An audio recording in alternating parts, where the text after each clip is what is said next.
You open a blank page or a new project or even just a simple task you've been avoiding, and before you do anything, something already feels wrong. It's not laziness, it's not a lack of ideas, it's something quieter, heavier. Like the moment you begin, you're already behind, already not good enough, so you hesitate, you wait, you overthink, and eventually you walk away. Not because you didn't want to start, but because starting felt too much like failing. If that feeling feels familiar, there's a reason for it, and it's not what you think. When you try to start something new, your mind doesn't treat it like a beginning, it treats it like a test, as if the very first step is already being evaluated, already being judged. You imagine how it will turn out before it even exists, and in that imagined future, it rarely feels good enough. So instead of seeing a blank page as possibility, you see it as exposure, a place where your effort could fall short, where your ability could be measured, and suddenly starting doesn't feel neutral anymore. It feels risky. This is why even simple tasks can feel heavy, because your mind isn't just thinking about starting, it's trying to predict whether you will succeed or fail before you've even begun. Over time, you collect expectations from others, from your past, from yourself, and they don't disappear when you start something new, they follow you into it. Every new beginning carries invisible pressure, the pressure to do it right, to not waste time, to prove something, even if no one is watching, even if no one is asking. The expectation lives inside you, so when you try to begin, you're not just starting a task. You're stepping into a space where you feel like you have to meet a certain standard, and if you're not sure you can, your mind hesitates, not because it's weak, but because it's trying to protect you from falling short of something that feels important. There's another layer to this feeling.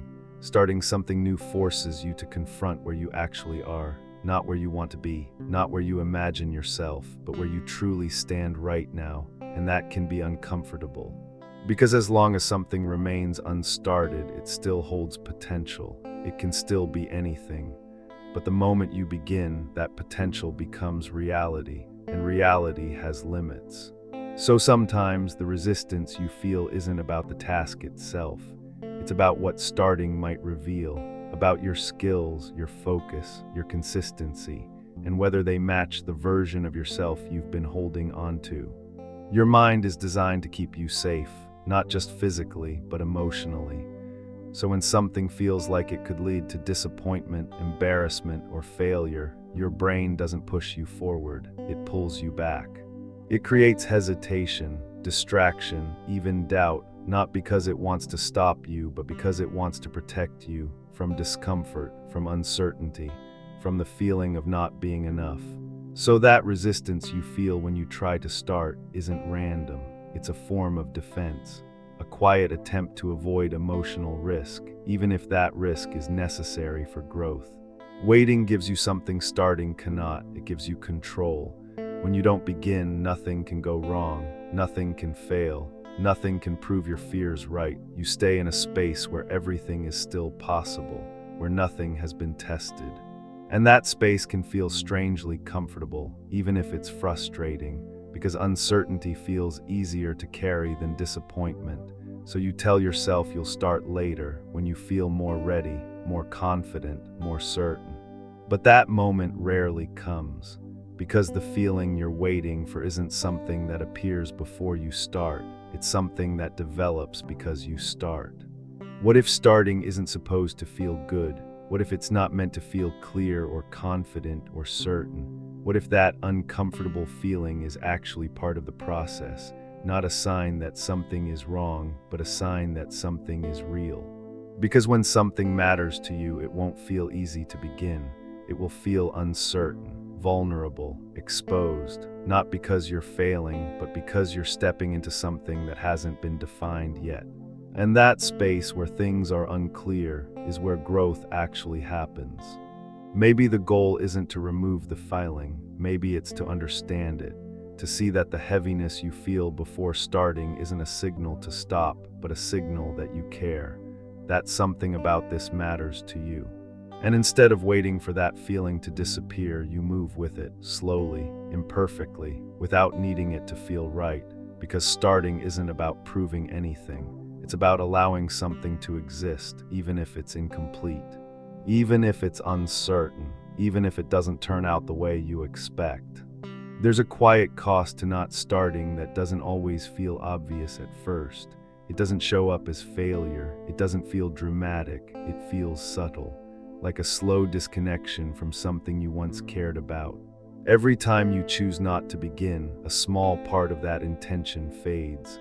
Not completely, but just enough to make it harder the next time. And over time, that distance grows. You stop seeing yourself as someone who tries and start seeing yourself as someone who hesitates. And that shift is quiet but powerful, because it changes how you relate to your own potential. You begin to carry a subtle doubt, not just about the task, but about yourself. And the longer this pattern continues, the more natural it feels to stay where you are, not because it feels good, but because it feels familiar.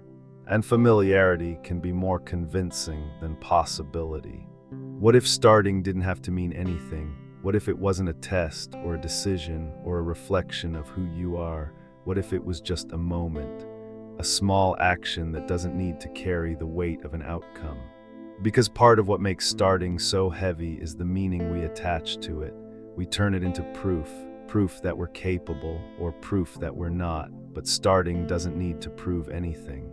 It can exist on its own, separate from judgment, separate from expectation. And when you begin to see it that way, something shifts. The pressure softens, the resistance loosens, not completely, but enough. Enough to take a step without needing to know where it leads. Enough to begin without deciding what it says about you. So if starting feels like failing, maybe it's not failure you're failing.